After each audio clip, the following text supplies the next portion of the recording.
السلام علیکم ورحمۃ اللہ تعالی وبرکاتہ۔ نحمده ونصلی ونسلم علی رسوله الکریم، اما بعد فاعوذ باللہ من الشیطان الرجیم، بسم اللہ الرحمن الرحیم۔ ان اکرمکم عند اللہ اتقاکم، صدق اللہ مولانا العظیم وصدق رسولہ النبی الامین المتین الکریم۔ آئیے ہم اور آپ سب سے پہلے حضور سرور کائنات، فخر موجودات، باعث تخلیق کائنات، احمد مجتبیٰ محمد مصطفیٰ صلی اللہ علیہ وسلم کی بارگاہ بے کس پناہ میں درود و سلام کا ہدیہ پیش کریں اور پڑھیں اللہم صلی علی سیدنا و مولانا محمد معدن الجود والکرم وآلہ الکرام وابنہ الکریم وبارک وسلم، صلاۃ و سلاما علیک یا رسول اللہ صلی اللہ تعالی علیہ وسلم۔ عزیزان ملت اسلامیہ، آج ہم اور آپ حضور مفسر قرآن، محسن سورت، ثانیہ سرکار ربانی سید محمد مقصود غازی ربانی رحمۃ اللہ تعالی علیہ کی بارگاہ میں خراج عقیدت پیش کرنے کے لیے جمع ہوئے۔ اللہ تبارک و تعالی ہمیں حضور مفسر قرآن کے فیوز و برکات سے مالا مال فرمائے، ان کے نقش قدم پر ہم سب کو چل کر زندگی گزارنے کی توفیق عطا فرمائے، ہماری اس محفل کو اپنی بارگاہ میں قبول فرمائے اور اس کو ہمارے لیے آخرت میں ذریعہ نجات بنائے۔ حضور مفسر قرآن کو محسن سورت بھی کہا جاتا ہے، اور یہ بات آپ بار بار سن چکے ہیں۔ محسن کا مطلب ہوتا ہے احسان کرنے والا، کیونکہ سورت والوں پر حضور مفسر قرآن کا بہت بڑا احسان ہے، اس لیے آپ کو علماء نے محسن سورت کا لقب دیا۔ 58 سال حضور مفسر قرآن نے سورت والوں کو دیے۔ جب حضور مفسر قرآن ابتدا میں سورت میں تشریف لائے تو ہر طرف وہابیت پیر پھیلائے ہوئی تھی، ناموں سے رسالت پر حملے ہو رہے تھے، حضور پاک صلی اللہ علیہ وسلم کی شان میں گستاخیاں کی جا رہی تھی، اور کوئی بھی سنیت کا نام لینے والا نہیں تھا۔ اس وقت حضور مفسر قرآن یہاں پر تشریف لائے اور دین و سنیت کا وہ کام انجام دیا کہ آج ہم اس کی بہاریں دیکھ رہے ہیں اور اس کی رونقیں دیکھ رہے ہیں۔ یہ حضور مفسر قرآن کے قدموں کی برکت ہے۔ انہوں نے شروع میں محنتیں کی اور یہ ان کی خدمات ہیں کہ بعد میں دوسرے علماء کے لیے، دوسرے مشائخ اور بزرگان دین کے لیے راہیں ہموار ہوئی۔ حضور مفسر قرآن اللہ تبارک و تعالیٰ نے بڑا بلند و بالا مقام عطا فرمایا۔ آپ 29 ذی قعدہ ہجری 1344 میں رائے گڑھ مدھیہ پردیش میں پیدا ہوئے۔ اس وقت یہ رائے گڑھ چھتیس گڑھ میں آتا ہے، چونکہ اس وقت آپ کے والد ماجد حضور محبوب العلماء سید محمد عبد المعبود یہ رائے گڑھ میں مقیم تھے، اس لیے وہیں پر آپ کی ولادت ہوئی۔ ابتدائی تعلیم والد ماجد ہی سے حاصل کی اور اعلیٰ تعلیم کے لیے بدایوں شریف مدرسہ عالیہ قادریہ تشریف لے گئے، وہیں سے فضیلت کی دستار حاصل کی، اور پھر دنیا کی تعلیم میں آپ نے BIMS کی بھی ڈگری حاصل کی ہے لکھنؤ طب کالج سے۔ اس کا مطلب یہ ہے کہ حضور مفسر قرآن یہ جسمانی طبیب بھی تھے اور روحانی طبیب بھی تھے، جسم کا بھی علاج کیا کرتے تھے اور روح کا بھی علاج کرتے تھے۔ حضور مفسر قرآن بڑے اعلیٰ گھرانے سے تعلق رکھتے ہیں، سادات گھرانے سے آپ کا تعلق ہے، حسینی سادات اور صحیح النسب سادات، ایسی شرافت و نجابت اللہ تبارک و تعالیٰ نے آپ کو عطا فرمائی کہ 34 واسطوں سے آپ کا شجرہ نسب مولا کائنات شیر خدا رضی اللہ تعالیٰ عنہ سے جا کر مل جاتا ہے۔ وہ شجرہ نسب میں بار بار سنا چکا ہوں، آج بھی انشاءاللہ سناؤں گا۔ بڑی برکت والا شجرہ ہے، بڑے مبارک نام ہیں اولیاء کرام کے، بزرگان دین کے، مشائخ اعظام کے، ائمہ اہل بیت کے نام اس میں موجود ہیں۔ اللہ تبارک و تعالیٰ ان ناموں کی برکتیں ہمیں عطا فرمائے۔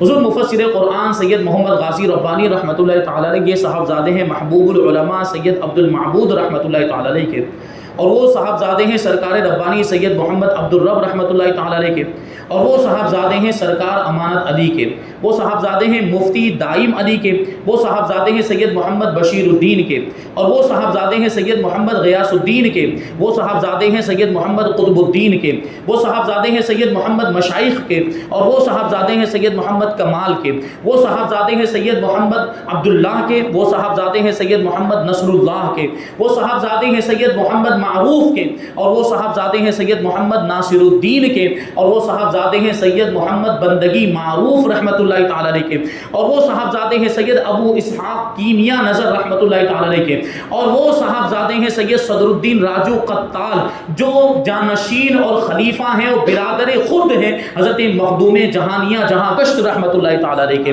اور وہ صاحبزادے ہیں سید احمد کبیر کے، اور وہ صاحبزادے ہیں سید جلال الدین کے، اور وہ صاحبزادے ہیں سید علی معید کے، اور وہ صاحبزادے ہیں امام سید محمد جعفر کے، وہ صاحبزادے ہیں سید احمد کے، وہ صاحبزادے ہیں سید محمد کے، اور وہ صاحبزادے ہیں سید عبداللہ کے، وہ صاحبزادے ہیں امام علی اشقر کے، اور وہ صاحبزادے ہیں امام جعفر ذکی کے، اور وہ صاحبزادے ہیں امام علی تقی کے، وہ صاحبزادے ہیں امام علی نقی کے، اور وہ صاحبزادے ہیں امام موسیٰ کاظم رحمۃ اللہ تعالیٰ علیہ کے، اور وہ صاحبزادے ہیں امام جعفر صادق رضی اللہ تعالیٰ عنہ کے، اور وہ صاحبزادے ہیں امام محمد باقر رضی اللہ تعالیٰ عنہ کے، وہ صاحبزادے ہیں امام زین العابدین رضی اللہ تعالیٰ عنہ کے، اور وہ صاحبزادے ہیں امام علی مقام امام حسین رضی اللہ تعالیٰ عنہ کے، اور وہ صاحبزادے ہیں مولا کائنات علی مرتضیٰ شیر خدا کرم اللہ وجہہ الکریم کے، اور وہ شوہر ہیں خاتون جنت حضرت بی بی فاطمہ رضی اللہ تعالی عنہا کے، اور وہ صاحبزادی ہیں حضرت محمد مصطفیٰ صلی اللہ علیہ وسلم کے۔ سبحان اللہ۔ تو ایسا عالی گھرانہ ہے، اور اس گھرانے کے بارے میں ہمارے امام کہتے ہیں کہ تیری نسل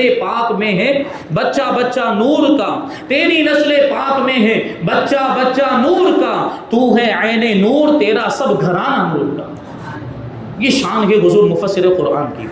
جب 4 سال 4 مہینے 4 دن کی عمر ہوئی تو بزرگوں کا طریقہ ہے، جب بچے کی 4 سال 4 مہینے 4 دن کی عمر ہو جائے تو بسم اللہ خوانی کی رسم ادا کی جاتی ہے۔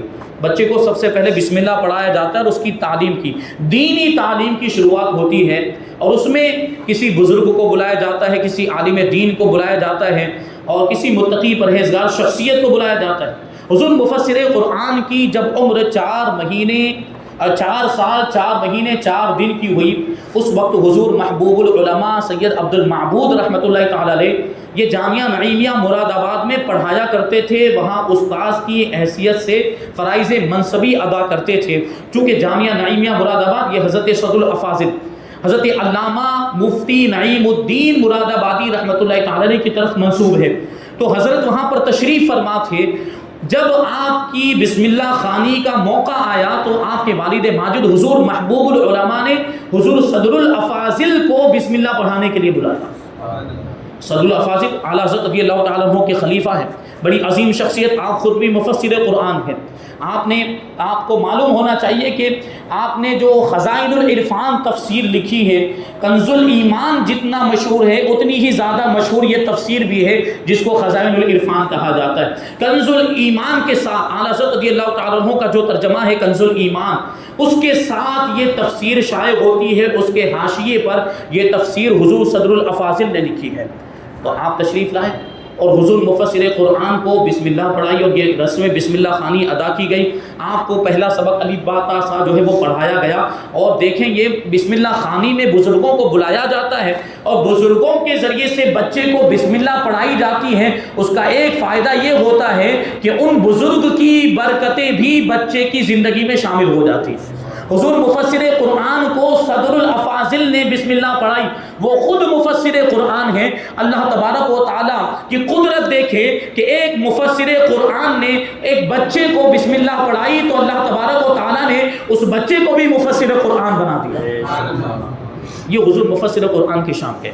اور حضور مفسر قرآن کو عالم ربانی بھی کہا جاتا ہے. عالم ربانی وہ سلسلے کی طرف نسبت کرتے ہوئے نہیں کہا جاتا. اور کس نے کہا؟ کسی عام انسان نے نہیں کہا. عالم ربانی آپ کو جلالت العلم، استاذ العلماء، حافظ ملت حضرت علامہ شاہ عبد العزیز محدث مراد آبادی رحمۃ اللہ تعالی، آپ کی ایک کتاب میں تخریج لکھی ہے حضور حافظ ملت نے، جو الجامعۃ الاشرفیہ کے بانی ہیں، اور جہاں کے فارغین اپنے نام کے ساتھ مصباحی لکھتے ہیں. الحمدللہ وہیں ہم بھی پڑھے ہیں اور وہاں سے فراغت حاصل کی، اسی لیے آپ دیکھتے ہوں گے ہمارے نام کے ساتھ بھی مصباحی لگتا ہے. وہ اہل سنت کا بڑا عظیم ادارہ ہے. حضور حافظ ملت نے اس ادارے کو اپنے خون جگر سے سینچا ہے، پروان چڑھایا ہے. وہاں کے فارغین الحمدللہ ملک میں بھی اور بیرون ملک بھی دین کی خدمت انجام دے رہے ہیں، اور ان کے اندر دین کی خدمت کا ایک جذبہ ہوا کرتا ہے. تو حضور حافظ ملت نے حضور مفسر قرآن کی ایک کتاب میں تقریض لکھی، اور اس میں حضور حافظ ملت نے حضور مفسر قرآن کو عالم ربانی لکھا. اس سلسلے کی طرف نسبت کرتے ہوئے نہیں، بلکہ معنوی اعتبار سے آپ کو حضور حافظ ملت نے عالم ربانی لکھا. بہرحال بہت ساری باتیں ہیں جو اس سے پہلے بھی بیان ہو چکی ہے. اللہ تبارک و تعالیٰ نے بڑا مقام و مرتبہ عطا فرمایا. سرکار ربانی رحمۃ اللہ تعالی علیہ کی خاص نظر رہا کرتی تھی حضور مفسر قرآن پر. اور ویسے بھی بیٹے کے مقابلے میں پوتا زیادہ چہیتا ہوا کرتا ہے. دادا کو پوتے سے بڑی محبت ہوتی. اور دوسری طرف حضور محبوب العلماء کا بڑی کم عمر میں یعنی 49 سال کی عمر میں ہی انتقال ہو گیا تھا. اس کے بعد حضور مفسر قرآن کی تربیت حضور سرکار ربانی نے ہی فرمائی. پوری توجہ سرکار ربانی کی حضور مفسر قرآن پر رہی، اور اپنی نگاہوں کے سامنے آپ نے ان کی تربیت کی، اور ایسی تربیت فرمائی کہ حضور مفسر قرآن کے اندر حضور سرکار ربانی کی عادتیں، آپ کے طریقے، آپ کا اخلاق و کردار آپ کی ذات کے اندر آ گیا. اور علماء کہتے ہیں کہ ایسی تربیت فرمائی کہ سرکار ربانی نے حضور مفسر قرآن کو اپنی شخصیت کا آئینہ بنا دیا. اسی لیے تو آج کہا جاتا ہے، کیا کہا جاتا ہے؟ ثانیہ سرکار ربانی. ثانیہ سرکار ربانی یوں ہی نہیں کہا جاتا. اس پر الحمدللہ میرا ایک پورا بیان ہے، آپ اس کو یوٹیوب پر جا کر سن سکتے ہیں کہ حضور مفسر قرآن کو ثانیہ سرکار ربانی کیوں کہا جاتا ہے. بہرحال سرکار عبد الرب یعنی جن کو ہم سرکار ربانی کے نام سے یاد کرتے ہیں، اور یہ سلسلہ ربانیہ انہی کی طرف منسوب ہے. ان کا نام تھا عبد الرب، اور اسی عبد الرب کی طرف منسوب کرتے ہوئے ربانی بنا ہے. تو ان کے مریدین بھی اور ان کے بعد جو ان کے خاندان کے بزرگ اور مشائخ اعظام، ان کے مریدین بھی اپنے ناموں کے ساتھ ربانی لکھتے رہے، اور آج تک یہ سلسلہ جاری ہے. تو یہ جو ربانی سلسلہ ہے یہ منسوب ہے سرکار ربانی کی طرف. تو سرکار ربانی حضور مفسر قرآن سے بڑی محبت فرماتے تھے. دیکھیں کیسی محبت. ایک مرتبہ حضور مفسر قرآن سرکار ربانی کی بارگاہ میں حاضر تھے، تو حضور مفسر قرآن نے کہا کہ محفل کو اور ہی مزیدار بنایا جائے، تو کچھ اشعار اجازت لے کر حضور مفسر قرآن نے حضور سرکار ربانی کی بارگاہ میں پڑھنا شروع کی کہ حضور اجازت ہو تو کچھ اشعار میں آپ کی بارگاہ میں پیش کروں. وہ نعتیہ اشعار تھے. تو حضور سرکار ربانی کا ٹھیک ہے پڑھیے. حضور مفسر قرآن پڑھنا شروع کرتے ہیں. پہلا شعر ہے، مرنا ہی بھلا ہے اس سے کیا جان ہے جینے میں، ہم ہند میں رہتے ہیں اور آپ مدینے میں. مرنا ہی بھلا اس سے کیا جان ہے جینے میں، ہم ہند میں رہتے ہیں اور آپ مدینے میں. اور پھر فرماتے ہیں، آگے شاعر کہتا ہے کہ محکوم نہ کیوں ہوتی مخلوق سلیمان کی، محکوم نہ کیوں ہوتی مخلوق سلیمان کی، تھا نام محمد خاتم کے نگینے میں. حضرت سلیمان علیہ السلام کی بات ہے. حضرت سلیمان علیہ السلام کی حکومت پوری دنیا پر، اور ساری مخلوقات کو آپ کا تابع فرمان بنا دیا گیا. اس کی طرف اشارہ کرتے ہوئے شاعر کہتے ہیں کہ محکوم نہ کیوں ہوتی مخلوق سلیمان کی، تھا نام محمد کا خاتم کے نگینے میں. خاتم مطلب انگوٹھی، انگوٹھی کے نگینے میں. حضرت سلیمان علیہ السلام کی انگوٹھی کے نگینے میں حضور پاک صلی اللہ علیہ وسلم کا اسم مبارک لکھا ہوا تھا. اور آگے ہے کہ اے شور فغا کرنا نہ اسے علم نشرہ، پنہا ہے جو تصویر محمد کی، پنہا ہے جو سینے میں. حضور پاک صلی اللہ علیہ وسلم کی تصویر جو سینے میں پوشیدہ ہے، اے شور فغاں یعنی اے رونے کی کیفیت اور اے رونے کی آواز، اس کو کہیں ظاہر مت کر دینا، علم نشرہ مت کر دینا کا کیا مطلب؟ اس کو ظاہر مت کر دینا، تصویر محمد کی پنہاں ہے جو سینے میں۔ اب اس وقت مخدومہ جدہ معظمہ بھی موجود تھی، حضور سرکار ربانی کی اہلیہ محترمہ اور خاندان کے دیگر افراد بھی موجود تھے۔ حضور سرکار ربانی نے کہا کہ اور سنائیے، تو حضور مفسر قرآن کہتے ہیں کہ مجھے اتنے ہی اشعار یاد تھے، لیکن اگر حکم ہو تو اسی بحر پر اور اسی وزن پر تک بندی کے طور پر مماثل کچھ اشعار میں ابھی فوراً پیش کروں۔ تو حضور سرکار ربانی نے کہا کہ ٹھیک ہے سناؤ۔ تو آگے 2 شعر، اس کے علاوہ بھی شعر سنائے تھے، لیکن وہ 2 شعر حضور مفسر قرآن نے خود اپنی کتاب سرکار ربانی کے اندر لکھے ہیں۔ وہ 2 شعر یہ ہیں کہ محفوظ نہ کیوں رہتی غرق ہونے سے طوفان میں، محفوظ نہ کیوں رہتی غرق ہونے سے طوفان میں، تھا نام محمد کا تحریر سفینے میں۔ حضرت نوح علیہ السلام کی کشتی غرق ہونے سے محفوظ رہی کہ نہیں رہی؟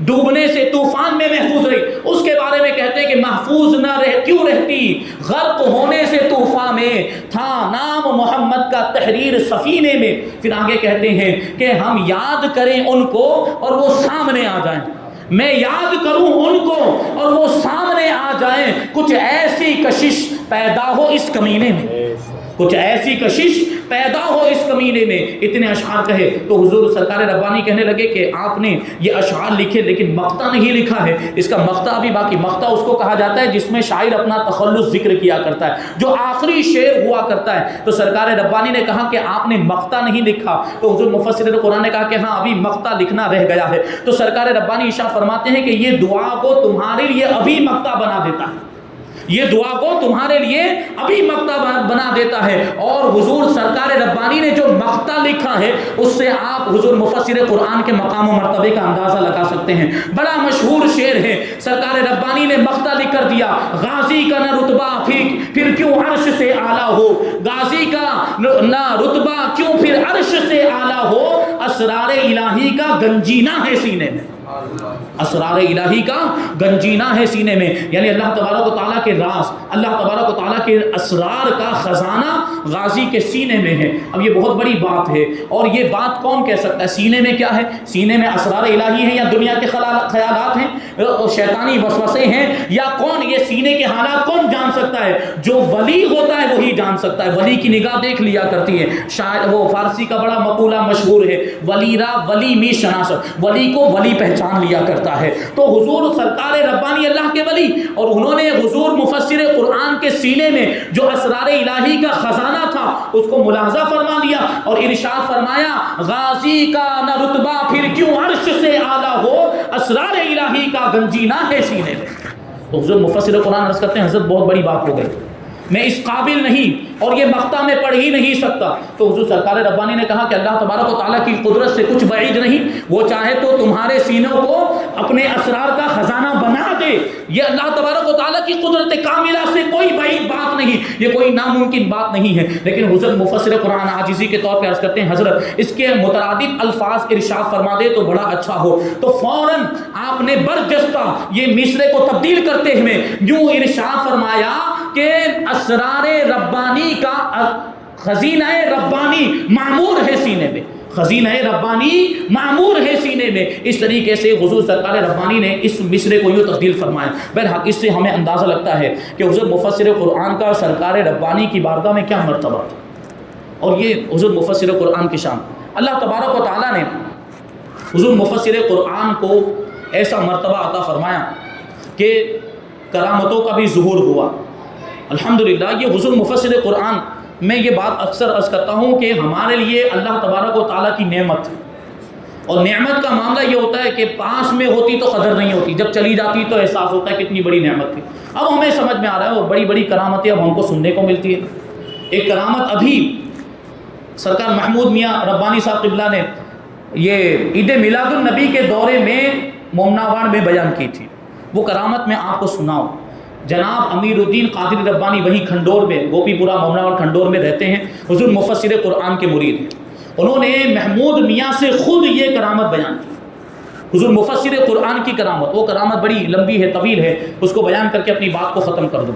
اس میں ہوا یوں تھا کہ حضور مفسر قرآن 2006 میں یا 2007 میں سورت میں تشریف لائے، اور اس وقت بڑا لمبا دورہ تھا، کئی تقریریں ہونی تھی، اسی میں کوسمبا میں بھی ایک تاریخ دی ہوئی تھی، لیکن حضور مفسر قرآن کی طبیعت خراب ہو گئی، ساتھ میں محمود میاں بھی تھے، تو حضور مفسر قرآن نے محمود میاں کو کوسمبا بھیج دیا، تو طبیعت خراب ہونے کی وجہ سے آپ صورت ہی میں رکے رہے، اور اس دن جناب امیر الدین قادری ربانی ان کے مکان پر حضور مفسر قرآن کی دعوت، لیکن چونکہ بیمار تھے، طبیعت خراب تھی، طبیعت ناساز ہونے کی وجہ سے حضور مفسر قرآن ان کے مکان پر تشریف نہیں لائے۔ تو یہ جناب امیر الدین قادری خود بیان کرتے ہیں کہ میں اور میرے والد ماجد ہم لوگوں نے کھانا تیار کیا، اور وہ کھانا لے کر خود ہم خانقاہ پہ لے گئے، حضور مفسر قرآن کی بارگاہ میں پیش کرنے کے لیے وہ کھانا لے کر ہم خانقاہ پہ پہنچ گئے۔ حضور مفسر قرآن جب بھی تشریف لاتے تھے تو یہ جناب امیر الدین ان کے والد ماجد بھی حضور مفسر قرآن کے مرید تھے، ان کے مکان میں آپ کا قیام رہا کرتا تھا، اور آپ بھی میری بھی ان سے ملاقات ہوئی ہے جناب امیر الدین قادری ربانی سے۔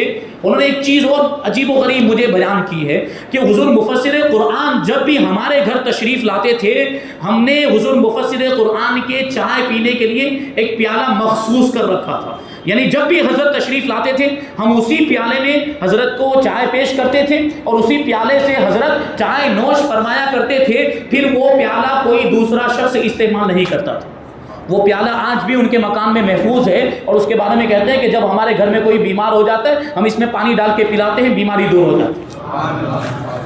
تو یہ جناب امیر الدین بیان کرتے ہیں کہ ہم لوگ پہنچے کھانا لے کر، کھانا پیش کیا گیا، کھانا تناول جب پہنچے تو دیکھا تو حضور مفسر قرآن مجید کی تلاوت کر رہے تھے، کافی دیر تک تلاوت کرتے رہے۔ جب تلاوت سے فارغ ہوئے تو ارشاد فرمایا کہ اردو اخبار لے کر آؤ، اردو اخبار پڑھنے لگ گئے۔ تو جناب امیر الدین کہتے ہیں کہ میں حضرت کی خدمت کرنے لگ گیا، پاؤں دبانے لگ گیا، تو حضور مفسر قرآن بڑے خوش ہوئے، اور یہ کبھی کبھی ایسی کیفیت اللہ والوں کی ایسی کیفیت ہو جاتی ہے، تو خوش ہو کر دریا رحمت جوش میں آیا، ارشاد فرمایا کہ امیر الدین بتا تیرے لیے کیا دعا کروں، بول تیرے لیے کیا دعا کروں، جو چاہے وہ تیرے لیے دعا کر دوں۔ تو جناب امیر الدین کہتے ہیں کہ حضرت دعا فرما دیں کہ اللہ تبارک و تعالیٰ میرے ماں باپ کو حج کی توفیق عطا فرما دیں، یعنی میرے ماں باپ کو حج کرا دیں، ان کے لیے حج کا انتظام ہو جائے۔ اب حضور مفسر قرآن نے کیا کیا، یہ جناب امیر الدین کی پیشانی پر کچھ لکھا اور آنکھیں بند کر کے تھوڑی دیر تک خاموش رہے، کہ اللہ والے ہوتے، نگاہ ولی میں وہ تاثیر دیکھی، بدلتی ہزاروں کی تقدیر دیکھی۔ اور یہ دیوان گانے عشق کا نرالا انداز ہی نرالا ہوتا ہے کہ وہ آنکھوں کو بند کرتے ہیں دیدار کے لیے۔ وہ شعر کیا ہے کہ دیوان گانے عشق، بہرحال وہ شعر یاد نہیں آ رہا ہے ابھی۔ تو حضور مفسر قرآن نے تھوڑی دیر تک اپنی آنکھوں کو بند کیا، ہاں الٹی ہی چال چلتے ہیں دیوان گانے عشق، الٹی ہی چال چلتے ہیں دیوان گانے عشق، آنکھوں کو بند کرتے ہیں دیدار کے لیے۔ حضور مفسر قرآن نے آنکھوں کو بند کیا، اور اللہ والے لوح محفوظ کو ملاحظہ کر لیا کرتے، کس کی تقدیر میں کیا لکھا ہے وہ دیکھ لیا کرتے ہیں۔ آنکھیں کھولنے کے بعد ارشاد فرماتے ہیں تمہارے ماں باپ بھی حج کرنے کے لیے جائیں گے، اور ساتھ میں تم بھی جاؤ گے، ساتھ میں تم بھی جاؤ گے، لیکن اپنی بیوی کو لے کر مت جانا، اپنی بیوی کو کبھی کسی اور موقع پر لے کر چلے جانا، لیکن ابھی تم صرف اپنے والدین کو لے کر جاؤ، اور ان کے ساتھ تم بھی جاؤ، کیونکہ ابھی اپنی بیوی کو بھی ساتھ میں لے کر جاؤ گے تو اپنے ماں باپ کی خدمت اچھے طریقے سے نہیں کر پاؤ گے، اس لیے صرف تم ہی اپنے ماں باپ کے ساتھ جاؤ، اپنی بیوی کو لے کر نہ جاؤ۔ بہرحال وہ زمانہ تھا، اور آج بھی ہم دیکھتے ہیں کہ جو حج کمیٹی کے اندر فارم بھرتے ہیں تو ویسے ہی فوراً جواب نہیں مل جاتا، کتنے لوگ ابھی جو ہے کہ فارم بھرتے ہیں تو 1 سال کے بعد جواب آتا ہے، 2 سال کے بعد جواب آتا ہے، 3 سال کے بعد جواب آتا ہے۔ تو یہ جناب امیر الدین کہتے ہیں کہ ہم پریشان، کہ حضرت نے تو کہہ دیا، ایک طرف عقیدت بھی ہے اور یہ بات یقین کے ساتھ معلوم، حضرت نے فرما دیا تو کچھ نہ کچھ انتظام ہو ہی جائے گا، لیکن ظاہری اسباب نظر نہیں آ رہے تھے۔ حضرت کی بارگاہ میں عرض کیا کہ کیا کیا جائے، تو حضرت نے ارشاد فرمایا کہ فارم لے کر آؤ، حج کمیٹی کا فارم لے کر آؤ۔ حضور مفسر قرآن نے فارم کو اپنے ہاتھ میں لیا اور کہا اس میں ساری جو بھی معلومات ہے، جو ساری تفصیل اور ڈیٹیل ہے، اس کو بھر دو، اور پھر اس فارم کو لے جا کر حضرت خواجہ دانا کے دربار میں رکھ دینا، اور جانے کے بعد کہنا کہ غازی ربانی نے بھیجا۔ تو جناب امیر الدین قادری کہتے ہیں کہ وہ جو فارم جو تھا اس کو میں نے ساری تفصیل بھرنے کے بعد اس کو حضرت خواجہ دانا، دیکھیے شہنشاہ سورت، ہمارے سارے کام وہاں سے بنتے ہیں، اللہ تبارک و تعالیٰ نے سورت والوں کی مدد کے لیے خواجہ دانا کو بھیجا، تو حضور مفسر قرآن بھی ان کی بارگاہ میں بھیج رہے، یہ فارم لے کر جاؤ ان کے دربار میں رکھ دینا، ان کی بارگاہ میں رکھ دینا، تھوڑی دیر رکھنے کے بعد اٹھا لینا۔ اب یہ بھی گئے جناب امیر الدین، یہ سنیوں کی عقیدت بھی تو عجیب ہوتی ہے، سنیوں کی عقیدت کا بھی تو معاملہ یہ ہے۔ اب وہاں سنیوں کی تو عقیدت کیسی میں آپ کو بتاؤں، سنی تو اگر یقین کے ساتھ حضرت خواجہ دانا کی بارگاہ سے ایک کوڑا کاغذ اٹھا کر بھی اگر تعویذ بنا کر گلے میں لٹکا لے اس سے بھی شفا ہوتی نظر آئے۔ یہ حضرت خواجہ دانا کی بارگاہ ہے۔ تو یہ جناب امیر الدین وہ فارم بھر کے لے گئے اور اس کو حضرت خواجہ دانا کی بارگاہ میں رکھا اور تھوڑی دیر رکھنے کے بعد اٹھا کر لے کر آئے۔ اب سوچ رہے ہیں کہ جواب آئے گا، جواب کا خط آئے گا حج کمیٹی کی جانب سے، جواب کا خط آیا، وہ جواب آیا بھی تو عجیب طریقے سے آیا، ان کے گھر پر نہیں آیا، ان کے رشتہ دار کے گھر پر نہیں آیا، جواب آیا ہے تو تاڑ والی مسجد میں آیا جہاں پہ حضور مفسر قرآن کا قیام رہا کرتا تھا کہ آپ لوگوں کا فارم، آپ لوگوں کی جو عرضی تھی وہ منظور ہو چکی ہے، آپ حج کرنے کے لیے جا سکتے ہیں۔ یہ دیکھیں حضور مفسر قرآن، تو یہ کرامت انہوں نے اپنی نگاہوں سے دیکھی اور حضور مفسر قرآن نے جو جو فرمایا تھا، ابھی آگے اور بہت سارا باتیں باقی ہے، جو جو فرمایا تھا بالکل ویسا ہوا۔ لیکن حضور مفسر قرآن نے یہ بات بھی کہی تھی کہ جو کچھ بھی میں تم سے کہہ رہا ہوں یہ کسی سے بتانا مت، کسی کو بیان نہیں کرنا۔ جناب امیر الدین نے سرکار محمود میاں سے یہ عرض کیا کہ حضور حضرت نے مجھ سے منع کیا تھا، اس لیے آج تک میں نے یہ کرامت کسی کو بیان نہیں کی، لیکن چونکہ اب حضرت نے پردہ فرما دیا، اب حضرت کا وصال ہو چکا، اس لیے میں یہ کرامت بیان کر رہا ہوں۔ تو محمود میاں نے بات کہا کہ یہ ان سے پوچھا کہ آپ سچ کہہ رہے ہیں، جو آپ بات بیان کر رہے ہیں، جو واقعہ بیان کر رہے ہیں سچا واقعہ ہے؟ انہوں نے کہا کہ ہاں یہ ہم نے سب اپنی نگاہوں سے دیکھا۔ تو محمود میاں نے ان کی والدہ ماجدہ سے بھی تصدیق کروائی، گھر کے دیگر افراد سے بھی تصدیق کروائی کہ کیا ایسا ہوا تھا؟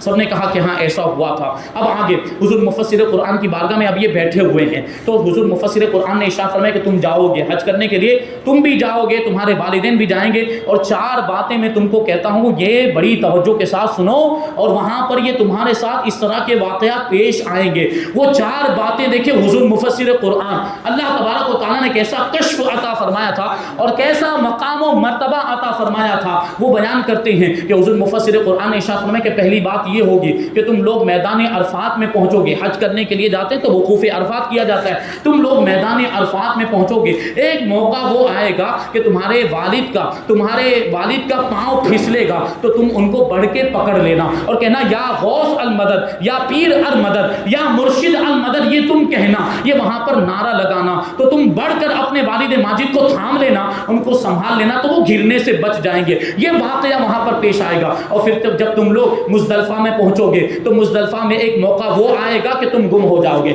تم راستہ بھٹک جاؤ گے، پھر تم اس وقت بھی یہی نعرہ لگانا یا غوث المدد یا مرشد المدد، یہ نعرہ لگانا۔ تمہیں سامنے ایک 4 پہیے والی گاڑی نظر آئے گی، اس کے قریب میں ایک حبشی، کالا سیاہ فام ایک حبشی بیٹھا ہوا نظر آئے گا، تم اس گاڑی کے پاس جا کر کھڑے ہو جانا، وہیں پر تمہیں تمہارے ماں باپ مل جائیں گے۔ تو یہ بات بھی حضور مفسر قرآن نے ان سے ارشاد فرمائی تھی۔ پھر تیسری بات یہ ارشاد فرمائی کہ جب تم خانہ کعبہ کے اندر پہنچو گے اور مطاف کے اندر تم دونوں، تم اور اب تمہاری والدہ ماجدہ، تم دونوں مطاف کے اندر بیٹھے وظیفہ کر رہے ہوں گے کہ ایک کرسی اوپر سے آئے گی، تمہاری والدہ ماجدہ کے سر پہ وہ گرنے لگے گی تو تم ہاتھ بڑھا کر اس کرسی کو روک لینا تاکہ تمہاری والدہ کو کوئی چوٹ نہ لگنے پائے، اور اس وقت بھی یہی نعرہ لگانا یا غوث المدد یا مرشد المدد۔ اور چوتھی بات جو ارشاد فرمائی وہ یہ تھی کہ جب تم مکہ مکرمہ سے حج سے فارغ ہو کر جب مدینہ منورہ پہنچو گے تو وہاں پر خیال رکھنا، کسی بھی موقع پر اپنے والدین سے جدا مت ہونا، خاص طور پر سڑک پہ چلتے وقت اپنے والدین سے، اپنے ماں باپ سے جدا مت ہونا، ورنہ نقصان کا اندیشہ ہے،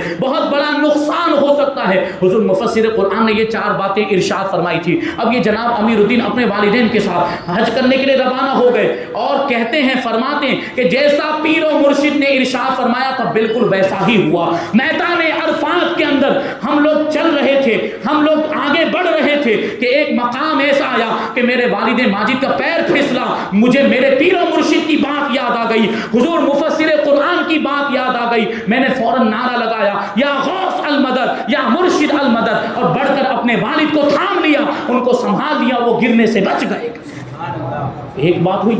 اب مزدلفہ میں پہنچے، مزدلفہ میں کنکری ماری جاتی ہے شیطان کو، تو ہوا یہ کہ کنکری چننے میں مشغول ہو گئے، والدین الگ کنکریاں چن رہے ہیں، میں بھی الگ کنکریاں چن رہا تھا، وہ کنکری چننے میں اتنا دور نکل گیا کہ میں اپنے والدین سے جدا ہو گیا، اب والد نظر نہیں آ رہے، والدہ بھی نظر نہیں ہے، میں راستہ بھول گیا تھا، میں بھٹک گیا۔ حضور مفسر قرآن نے پہلے ہی ارشاد فرما دیا تھا کہ مزدلفہ میں تم راستہ بھٹک جاؤ گے۔ پیر و مرشد کی بات یاد آئی، کیا ارشاد فرمایا تھا کہ نعرہ لگانا یا غوث المدد یا مرشد المدد۔ میں نے یہ نعرہ لگایا تو سامنے وہ 4 پہیے والی گاڑی نظر آئی اور اس کے قریب میں وہ سیاہ فام حبشی بیٹھا ہوا نظر آیا۔ میں اس گاڑی کے قریب جا کر کھڑا ہو گیا، تھوڑی دیر ہی گزری تھی، پیچھے سے میری والدہ کی آواز آئی، امیر الدین کہاں چلے گئے تھے، امیر الدین کہاں غائب ہو گئے تھے۔ میرے والدین اس طریقے سے مجھے مل گئے۔ بہرحال یہ بات آگے بڑھی، وہاں پر ایک اور واقعہ جناب امیر الدین نے یہ بیان کیا کہ خاتون ان کے ساتھ سفر میں اور تھی، اس ٹور کے اندر ساتھ میں موجود تھی، اس کے بچے مینا کے اندر گم ہو گئے تھے، وہ بھی حیران و پریشان تھی۔ جب اس نے یہ واقعہ دیکھا کہ جناب امیر الدین گم ہو گئے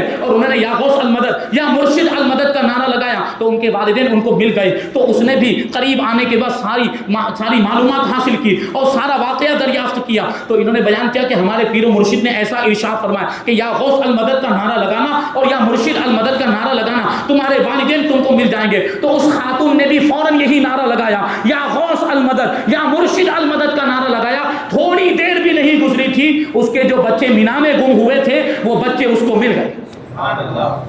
تو یہ 2 باتیں ہو گئی۔ اب وہ مطاف والی بات کہتے ہیں کہ جب ہم خانہ کعبہ میں پہنچے تو میں اور میری والدہ ہم دونوں بیٹھ کر وظیفہ کر رہے تھے، ہم دونوں بیٹھ کر ورد کر رہے تھے کہ وہ اس زمانے میں اور ابھی بھی کبھی ایسا ہوتا ہے کہ لوگ سر پہ کرسیاں رکھ کر لوگوں کو سر پہ بٹھا کر، جو معذور ہوتے تھے ان کو سر پہ بٹھا کر طواف کرواتے تھے۔ اب تو ویل چیئر آ گئی ہے، لیکن اس زمانے میں ایسا ہوتا تھا کہ وہ لوگ سر پہ کرسیاں رکھ کے اس طریقے سے طواف کراتے تھے۔ تو ہم اسی دوران ہم بیٹھے ہوئے تھے، وظیفہ کر رہے تھے کہ وہ کرسیاں لے کر طواف کرانے والے تھے، وہ کرسیاں لے کر آئے، اس میں سے ایک کرسی گری اور میری والدہ ماجدہ کے سر پہ آنے لگی۔ مجھے اپنے پیر و مرشد کی بات یاد آ گئی، میں نے فوراً ہاتھ بڑھا کر کرسی کو روک لیا اور میں نے یہ نعرہ لگایا، یا غوث المدد یا مرشد المدد۔ میری والدہ ماجدہ فوراً سنبھل گئی اور وہ سر پر چوٹ لگنے سے محفوظ ہو گئی۔